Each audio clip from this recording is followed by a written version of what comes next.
Hai, aku sedih banget. Pengen ngajak kalian untuk subrek channel Karam. Kali aja seram. Jangan lupa like, komen, dan share. Makasih ya, dadah.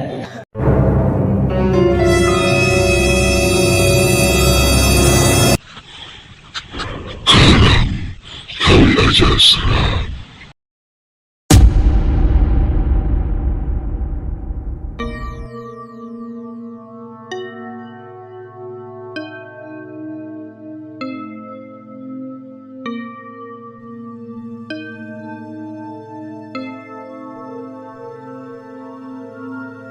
Selamat datang di Karam. Kali aja seram. Kali ini kita akan mendengar kisah seorang insinyur sipil bernama Arman yang ditempatkan di proyek ambisius pembangunan ibu kota Nusantara di Kalimantan. Ceritanya terdengar biasa, kan? Tapi, Arman merasakan ada sesuatu yang ganjil di balik semua hiruk-pikuk pembangunan ini. Sejak hari pertama di kamp konstruksi, Arman sudah mendengar bisikan-bisikan tentang pohon besar, keramat, yang berdiri tegak di tengah jalur pembangunan. Rekan-rekannya memperingatkan agar berhati-hati. Pohon itu katanya sudah menjadi bagian dari tanah ini selama ratusan tahun. Konon, pohon itu keramat, dan banyak kejadian aneh menimpa mereka yang berani mengusiknya. Dengerin sampai habis ya. Jangan lupa subrek, like, dan komen. Markilai, mari kita mulai.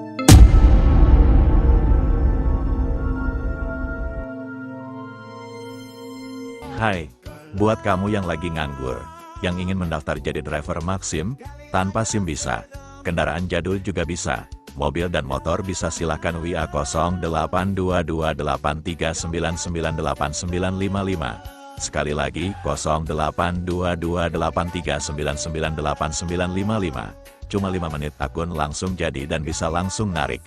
Admin hanya 50.000 aja. Bisa ke seluruh Indonesia. Ditunggu ya. Terima kasih.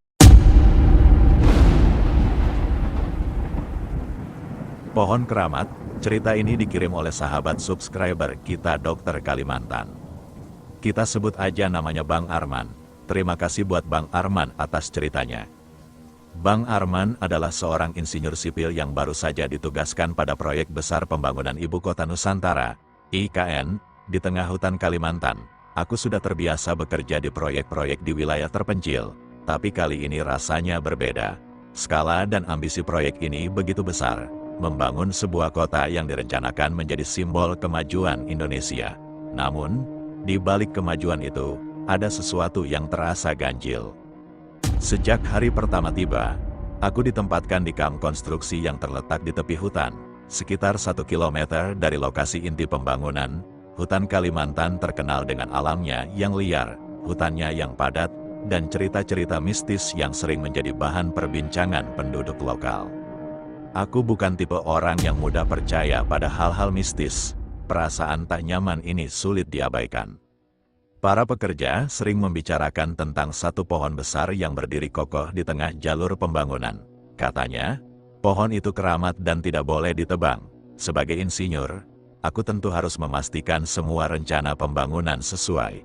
Namun, ketika aku melihat pohon itu sendiri, ada sesuatu yang membuatku enggan menyentuhnya. Pohon tersebut menjulang tinggi dengan akar-akar yang menghujam tanah, seakan-akan pohon itu telah menjadi bagian dari tanah ini selama ratusan tahun. Keberadaannya memberikan aura tua yang kuat, membuat siapapun yang mendekat merasa kecil dan tak berdaya. Malam pertama aku tinggal di kamp konstruksi, suasana mulai terasa ganjil, terdengar suara-suara aneh dari arah pohon itu. Suara berbisik, gemerisik dedaunan, seolah-olah ada yang berusaha menyampaikan pesan. Beberapa pekerja lokal bahkan mengaku mendengar suara tawa pelan, samar namun nyata. Aku mencoba mengabaikan rasa takut itu dan meyakinkan diri bahwa ini hanyalah bayangan pikiran. Namun, setiap malam, suara-suara itu semakin jelas. Hingga suatu malam, aku merasa ada yang memperhatikanku dari kejauhan. Aku melihat bayangan hitam di antara pepohonan, bergerak cepat lalu menghilang. Semakin hari, ketidaknyamanan itu kian nyata. Seakan-akan hutan ini ingin mengatakan sesuatu, dan aku tak yakin, apakah aku siap untuk mendengarkannya. Malam itu, di tengah hutan Kalimantan yang gelap dan sunyi, perasaan diawasi semakin kuat. Ada sosok misterius, besar dan berjangkung, seolah bersembunyi di kegelapan, mengawasi setiap langkah kami. Pada awalnya, aku mencoba tetap skeptis. Pikirku, mungkin hanya efek dari kelelahan atau imajinasi yang terlalu liar. Namun, semakin lama aku tinggal di sini, semakin sulit untuk mengabaikan perasaan itu. Sepertinya ada yang salah, sesuatu yang lebih dari sekadar pohon tua. Suatu malam, saat aku sedang memeriksa laporan di kantor kecil proyek, Udin, salah satu pekerja lokal, tiba-tiba datang dengan wajah pucat. "Pak Arman, saya yakin ada yang tidak beres," katanya dengan nada serius. "Tadi malam, beberapa pekerja melihat bayangan besar bergerak di sekitar pohon itu. Mereka ketakutan." "Pak, ini bukan sekadar cerita." Aku menghela napas panjang. "Din, mungkin itu hanya hewan hutan. Di sini penuh dengan kehidupan liar. Bayangan bisa muncul dari mana saja." Jawabku mencoba menenangkan. Namun, dalam hati, aku sendiri mulai merasakan sesuatu yang berbeda. Sesuatu yang sulit dijelaskan dengan logika. Waktu semakin larut. Di luar, suara hutan malam terdengar semakin jelas. Burung malam, angin yang menggesek dedaunan, suara binatang liar. Tapi ada satu suara yang berbeda malam itu. Suara ranting-ranting yang patah, diikuti dengan bisikan halus yang terasa seperti suara manusia, namun tak jelas dari mana asalnya. Keesokan paginya, kabut tebal menyelimuti Kam, membuat udara terasa lebih berat dari biasanya. Para pekerja berjalan dengan ekspresi lelah dan pucat, seolah-olah mereka tak tidur sepanjang malam. Suasana di antara kami semakin canggung. Terlihat jelas di wajah mereka rasa takut dan kecemasan yang tak bisa disembunyikan. Aku mulai berpikir, mungkin ada sesuatu di sini, sesuatu yang lebih dari sekadar bayangan atau pohon tua. Rasanya, keberadaan kami di tempat ini sedang diawasi oleh sesuatu yang tak kasat mata, dan semakin lama kami bertahan di sini, semakin nyata perasaan itu. Sepanjang malam, suasana di Kam begitu tegang. Tak banyak dari kami yang berbicara, hanya bertukar pandang dengan wajah cemas. Udin mendekatiku saat aku sedang memeriksa peta jalur pembangunan. "Pak Arman, saya harap Bapak mempertimbangkan lagi soal pohon itu. Banyak pekerja merasa ada yang mengawasi mereka. Mimpi buruk semakin sering terjadi. Bahkan Pak Budi, operator alat berat, mengaku mendengar suara perempuan menangis tadi malam."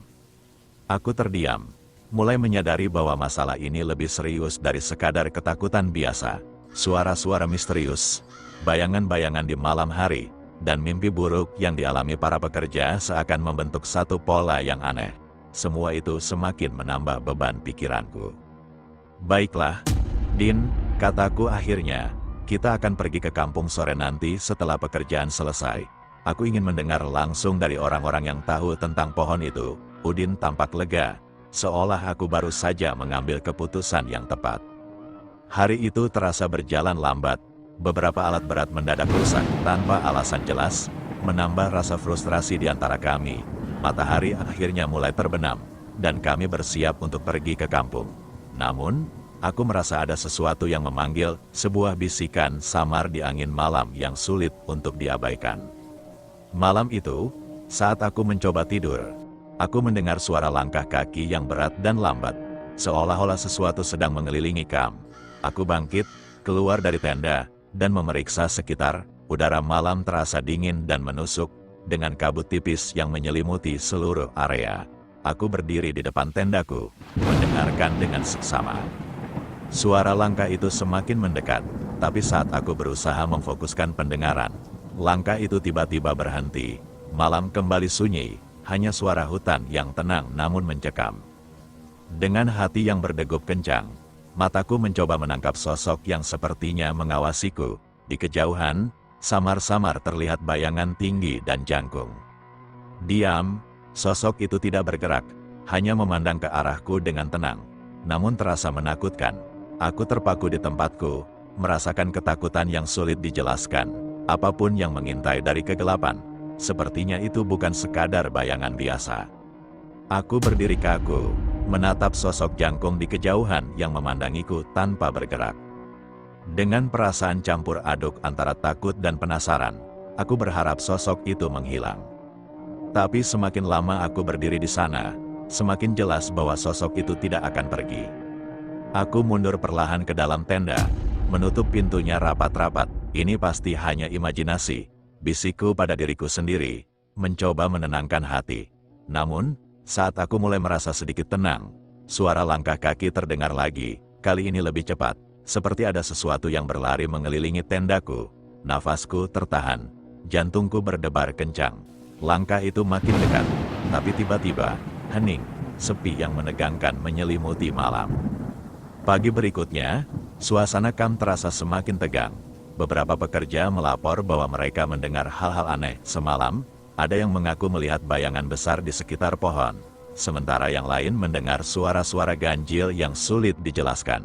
Pak Budi, operator alat berat, bahkan menolak untuk bekerja hari itu. Saya tidak akan menyentuh pohon itu lagi, Pak, katanya dengan wajah pucat. Semalam saya melihat sesuatu bergerak di sana, tapi tidak ada siapa-siapa. Aku berusaha tetap tenang dan rasional di hadapan mereka. Kita tidak bisa membiarkan hal-hal seperti ini mengganggu pekerjaan. Proyek ini tidak bisa berhenti hanya karena bayangan atau suara-suara aneh, kataku. Namun, dalam hati, aku mulai meragukan kata-kataku sendiri. Ada sesuatu yang lebih besar dari sekadar ketakutan atau cerita rakyat. Sesuatu yang perlahan-lahan mulai mempengaruhi kami semua. Masalah terbesar muncul ketika alat berat yang digunakan untuk menggali tanah di sekitar pohon tiba-tiba berhenti berfungsi. Mesin-mesin itu macet tanpa alasan yang jelas, dan tidak bisa dinyalakan kembali. Para teknisi sudah mencoba segala cara, namun tak ada yang berhasil. Para pekerja mulai membicarakan kutukan pohon itu, dan rasa takut yang tadinya hanya bisik-bisik kini menjadi nyata. Aku tahu proyek ini terancam berhenti. Di satu sisi, aku punya tanggung jawab untuk memastikan proyek berjalan sesuai rencana. Di sisi lain, perasaan ganjil dan ketakutan yang menghantui para pekerja semakin nyata. Suasana di kamp benar-benar berubah. Beberapa pekerja bahkan memilih untuk tidak keluar dari tenda mereka. Udin mendatangiku lagi. Wajahnya kali ini lebih serius dari sebelumnya. Pak Arman, kita tidak bisa terus seperti ini. Saya sudah bicara dengan para pekerja, dan banyak dari mereka sudah berniat meninggalkan proyek ini kalau Bapak tetap memaksa untuk menebang pohon itu. Aku terdiam, menyadari bahwa keputusan ini bukan hanya soal logika atau ketakutan pribadi. Ada sesuatu yang lebih besar yang perlu aku pertimbangkan. Aku menatap peta jalur pembangunan di tanganku, dan untuk pertama kalinya aku merasa bahwa mungkin proyek ini harus dipertimbangkan kembali. Mereka bilang, nyawa lebih penting daripada gaji, Pak, kata Udin dengan suara berat. Aku terdiam, menatap Udin yang wajahnya penuh ketakutan. Di satu sisi, aku tahu dia benar, ada sesuatu di balik pohon itu, sesuatu yang tak bisa dijelaskan dengan logika. Sosok yang kulihat di dekat pohon beberapa malam lalu terus menghantui pikiranku. Aku merasa ini bukan sekadar imajinasi, ada kekuatan yang lebih besar dari apa yang bisa kupahami, tersembunyi di dalam pohon tersebut. Malam semakin larut, dan aku memutuskan untuk mengambil tindakan. Aku tidak bisa menunggu lebih lama lagi. Aku harus melihat pohon itu dari dekat, memastikan apakah semua ketakutan ini berdasar. Bersama Udin, kami berjalan menuju pohon angker itu. Meski jaraknya tak terlalu jauh dari kamp, rasanya seperti memasuki dunia lain. Semakin dekat kami ke pohon itu, suasana semakin aneh. Suara-suara hutan menghilang, hanya tersisa suara langkah kaki kami yang berat. Akar-akar pohon menjalar di tanah, membentuk jalinan yang tampak seolah siap menjerat siapa saja yang mendekat. Di bawah sinar senter, pohon itu terlihat jauh lebih besar dan lebih menakutkan. Batangnya kasar dan menjulang tinggi, seolah-olah mengawasi kami dari atas. Tetapi yang paling mencolok adalah hawa dingin yang menyelimuti area itu. Tidak ada angin, namun udara di sekitar pohon terasa begitu dingin hingga menembus tulang. Aku menyorotkan senter ke atas, mengikuti batang pohon yang menjulang. Saat cahaya menyentuh puncak, aku melihatnya, sosok wanita berambut panjang berdiri di atas dahan, memandang kami dengan tatapan kosong dan dingin. Darahku membeku, jantungku berdegup kencang, seolah ingin melompat keluar dari dadaku.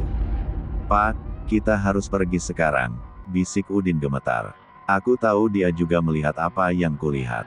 Ini tidak mungkin hanya imajinasi. Namun, sebelum aku bisa bergerak, terdengar suara gemuruh. Tanah di sekitar pohon mulai bergetar pelan, diikuti suara ranting-ranting yang patah. Aku melihat ke sekeliling, mencoba mencari tahu dari mana suara itu berasal. Getaran semakin kuat, dan tanah di bawah kami terasa goyah, seolah ada sesuatu besar yang bangkit dari dalam tanah. Akar-akar pohon perlahan-lahan bergerak, melilit tanah dan memutar seakan hidup. Aku terpaku di tempat, diliputi ketakutan yang luar biasa. Tubuhku seakan menolak bergerak. Saat aku berusaha mundur, sosok wanita di atas pohon itu bergerak. Ia turun perlahan dari dahan, melayang tanpa suara menuju tanah. Rambut hitamnya terurai seperti kabut. Wajahnya pucat dengan mata kosong yang gelap, seperti lubang tanpa dasar. "Jangan dekati aku," bisikku pelan. Namun bibirku gemetar, aku dan Udin membeku, tak mampu bergerak. Tapi kemudian kaki kami tersentak, dan kami berlari sekuat tenaga, meninggalkan pohon itu di belakang. Akar-akar pohon terus bergerak. Bayangan sosok wanita itu semakin jauh, namun terasa masih mengejar. Setelah berhasil menjauh, kami terengah-engah di tepi kam, terdiam dan terbelalak. Di dalam hati, aku tahu pohon itu bukan sekadar pohon biasa. Di dalamnya, ada sesuatu yang harus kami hormati, sesuatu yang mungkin tidak ingin kami ganggu. Pagi berikutnya, suasana di kam berubah drastis. Ketakutan tidak lagi hanya sebatas bisikan. Kini, ketakutan itu jelas terpancar di wajah para pekerja. Mereka yang mendengar kisah malam sebelumnya tampak gelisah, dan beberapa sudah mulai berkemas, bersiap meninggalkan proyek. Tak ada lagi yang berani mendekati pohon angker itu, apalagi mencoba bekerja di sekitarnya. Aku duduk di dalam tenda utama, memandangi peta proyek yang terbentang di hadapanku. Jalur yang direncanakan harus melewati lokasi pohon itu. Namun setelah kejadian semalam, aku tahu bahwa menebang pohon itu mungkin bukan pilihan. Ada sesuatu di sana, sesuatu yang jauh di luar kendali manusia. Tak lama, Pak Darmawan, salah satu tokoh masyarakat setempat, datang menghampiri. Ia menatap kami dengan sorot mata yang seolah sudah tahu apa yang terjadi. "Saya sudah menduga kalian akan datang kepadaku," katanya. "Pohon itu bukan pohon biasa, dan sudah menjadi bagian dari kehidupan di sini selama ratusan tahun." Aku menelan ludah, merasakan hawa dingin di sekitar. Aku tahu kami harus menghormati pohon itu. Tapi pilihan apa yang kami punya untuk menyelesaikan proyek ini? Udin, yang sejak tadi diam, akhirnya angkat bicara. "Jadi, apa yang bisa kita lakukan, Pak Dar?" Pak Dar menjelaskan bahwa ada upacara adat yang bisa dilakukan. Sebuah cara untuk meminta izin kepada arwah penunggu hutan melalui bantuan dukun setempat. Upacara itu akan menjadi tanda penghormatan kami. Berharap agar mereka mengizinkan kami melanjutkan pekerjaan tanpa mengganggu pohon tersebut. Sore itu, upacara adat pun dilaksanakan di bawah pohon besar itu. Dukun desa, ditemani beberapa tetua, melakukan ritual dengan khusyuk. Saat aroma dupa dan wangi hutan menguar, suasana mistis melingkupi kami semua, seolah alam ikut merasakan apa yang sedang terjadi. Setelah upacara selesai, dukun itu menghampiri kami. "Arwah penunggu pohon sudah memberi tanda," katanya dengan tenang. "Mereka tidak akan mengganggu selama pohon itu tetap berdiri." Aku mengangguk, merasakan beban yang perlahan-lahan terangkat. Meskipun ini berarti proyek akan sedikit terhambat karena jalur harus dialihkan, kami memilih untuk menjaga pohon itu tetap di tempatnya. Harga ini kecil dibandingkan apa yang bisa terjadi jika kami terus memaksa. Keesokan harinya, aku mengumumkan kepada para pekerja bahwa proyek akan dilanjutkan, tapi dengan jalur yang sedikit dialihkan, menghindari pohon besar tersebut. Keputusan ini membawa kelegaan yang nyata di wajah mereka. Bagi kami semua, keselamatan dan penghormatan pada alam lebih penting daripada kecepatan proyek. Dengan keputusan untuk mengubah jalur, kami akhirnya bisa melanjutkan proyek tanpa gangguan. Pohon besar itu tetap berdiri, menjulang tinggi, dan bagi kami, ia bukan lagi sekadar pohon. Ia adalah saksi bisu, sebuah simbol penghormatan kami pada alam dan apa yang tak sepenuhnya bisa kami pahami. Meskipun pekerjaanku sebagai insinyur selalu berkutat dengan perhitungan dan logika, pengalaman ini membuatku sadar bahwa ada kekuatan-kekuatan di dunia ini yang lebih besar dari sekadar rencana manusia. IKN akan tetap berdiri, tetapi pohon itu akan tetap teguh di tempatnya, menjaga rahasia hutan Kalimantan yang kini kami hormati.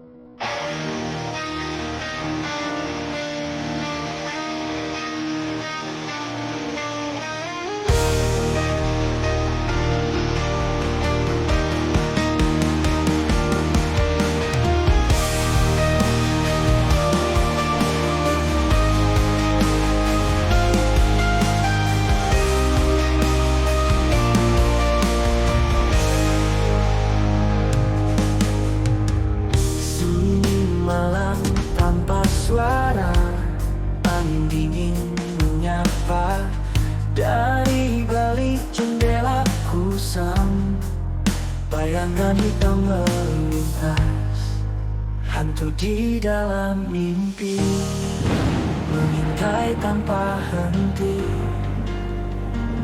Malam ini aku tak sendiri, ada dia bayangan sepi. Ketika bulan sembunyi dalam gelap, ku tak bisa lari. Langkah berat menghantui di lorong sunyi yang tak bertepi. Hantu di